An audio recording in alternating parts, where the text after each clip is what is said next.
Yes team, how are we doing? Hope you're all well. So in today's video, I'm going to show you exactly how I went from this to this in just 12 weeks, but more importantly, how you can too. If you're new to the channel, welcome. My name is Nathan, I'm an online coach, and I help guys and girls achieve life-changing and sustainable fitness transformations. Before I show you exactly how you can achieve this, I just want to give you a little bit of context. I think context is really important because I don't want to just show you this 12-week progression and not actually show you exactly where I started from and my own personal fitness journey. So I'm going to go back to the very start. So let's go back to 2012 because that's where it all started. So I was very tall, very skinny, I was very low on confidence. I just wasn't happy with my physique and I knew I had to take action. So that's exactly what I did. So I joined up to a gym. I did that typical bro split of like a chest day, a back day. I skipped legs pretty much every single week. But then I really started to get into the flow of training.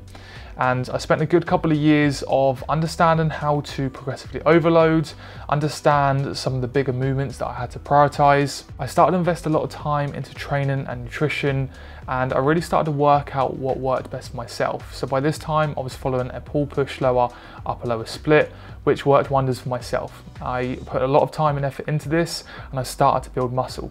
2018, I decided I want to compete in my first and only men's physique competition, which was a fantastic experience. Some of you may or may not know, but that's obviously the route I didn't go down going forwards, but it's definitely an experience I'll never forget. Post-competition and post-holiday, which I went to straight after, I got back into the flow of training. So this is when I really decided to invest even more time to put muscle tissue on. And of course, a little bit of body fat does go on. You're not gonna look as good as you were in a cut, but nevertheless, this is a really important part.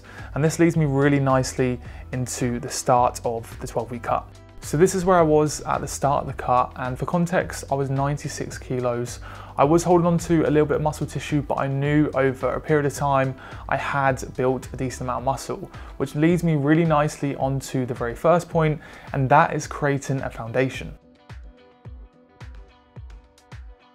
This is a really important one before you begin cutting down, because even though it might not be the most aesthetically pleasing, you've got to have muscle tissue there in the first place before you even begin to cut down. I do see people that begin to cut down way too early, even before they've built some muscle tissue. And then basically what happens is you just look too lean, you probably look too skinny. So you want that foundation there in the first place. And of course, this does take a period of time. Ideally, I would suggest investing 1, 2, maybe 3 years into building muscle before you even begin to cut down. Give yourself plenty of time, and even though this is for 12 weeks, you might have to give yourself 15 or 16 weeks, depending on where you start and where you want to finish. If you give yourself more time, you don't have to do anything drastic, and you can just slowly reduce your calories or increase your expenditure on a weekly basis. You can make incredible progress in 4 weeks, 6 weeks, 8 weeks. However, the reason I suggest doing it for longer is because you don't have to do anything crazy. And also, if you try and drop your weight too fast, ultimately what you're going to do, and I've been a culprit of this in the past, is you basically lose muscle tissue. The whole idea of a cut is basically to retain as much muscle tissue as possible and to lose body fat at the same time. Therefore, you've got to start thinking, okay, what's my ultimate long-term goal? Where do I want to get to? What do I have to do in order to get there? So create that long-term goal, then create some short-term goals as well and weekly goals. This is really, really important. And I think sometimes you can look at the long-term goal and it can feel very overwhelming because it feels so far away. So instead, just break it down into short-term goals and weekly goals as well, and keep ticking them off every single week. Honestly, anyone can achieve a particular goal if they really wanted to, and I honestly mean that. However, I do definitely feel that there needs to be some kind of accountability, and I do feel that those that have the accountability are more than likely going to achieve their particular goal than those that don't. When it comes to accountability, you can do this a number of different ways. So of course, you can hold yourself accountable, so you can either write this down, you can put it on the wall, you can put it in the calendar. You can also get accountability from a friend, a colleague, a family member. Just talk to them about it. And I think also from an accountability point of view, and I'm not just saying this as a coach myself, but definitely having some sort of coach, some sort of mentor that you can feed back to on a weekly basis really helps with that particular goal. Because like I said, when it comes to goal setting, this can seem very overwhelming. It can seem so far away. If you have some sort of accountability, some reassurance that you're definitely on your way to getting there, this does massively help. So definitely, if you haven't already, if you have a particular fitness goal, find some accountability.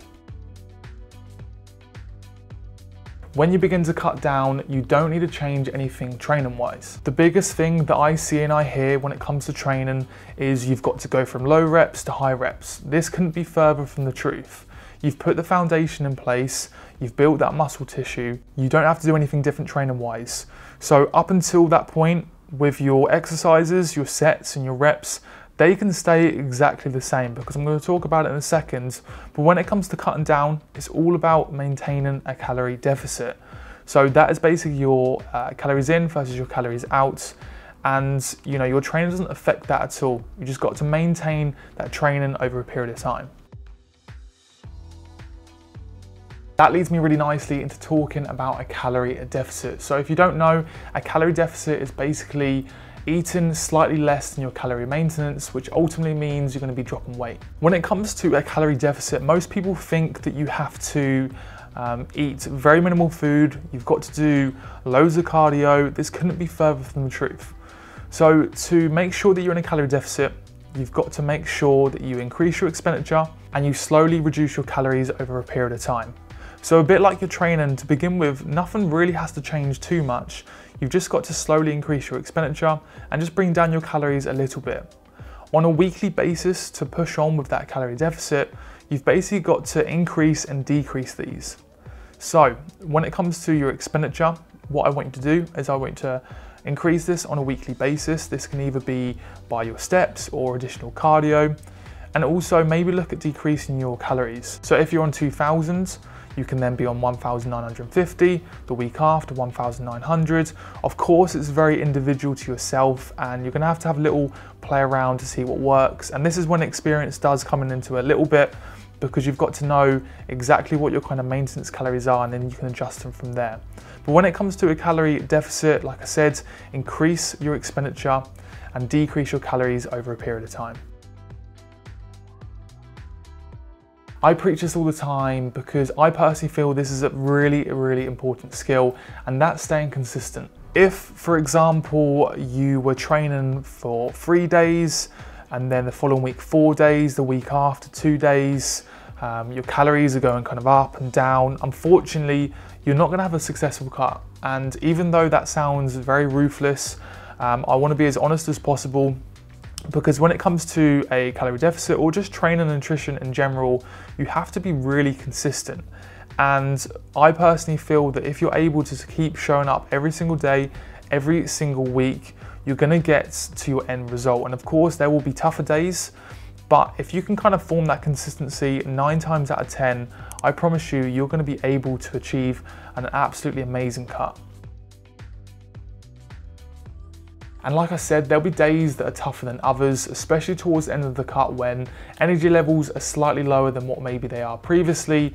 And this is when you're gonna have to dig in deep. Towards the end, this is the hardest part of the cut, but you're so close to your long-term goal.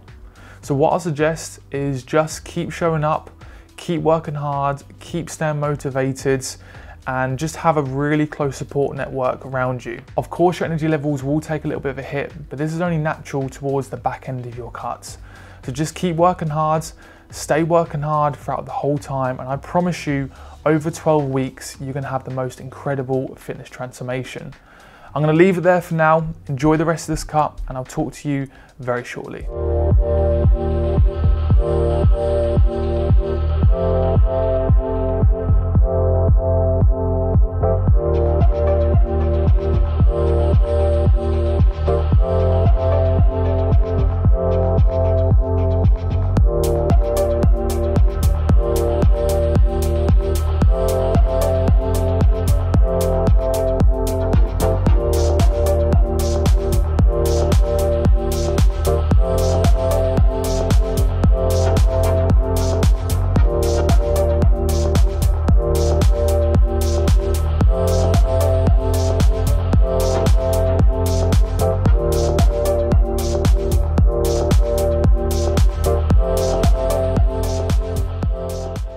So that was how I was able to get in the shape of my life in just 12 weeks. And more importantly, you can too. All you got to do is apply those tips as I've spoken about in today's video. If you did enjoy today's video, give it a like, consider subscribing if you like this type of content. Thank you so much for watching, and I'll see you guys in the next one.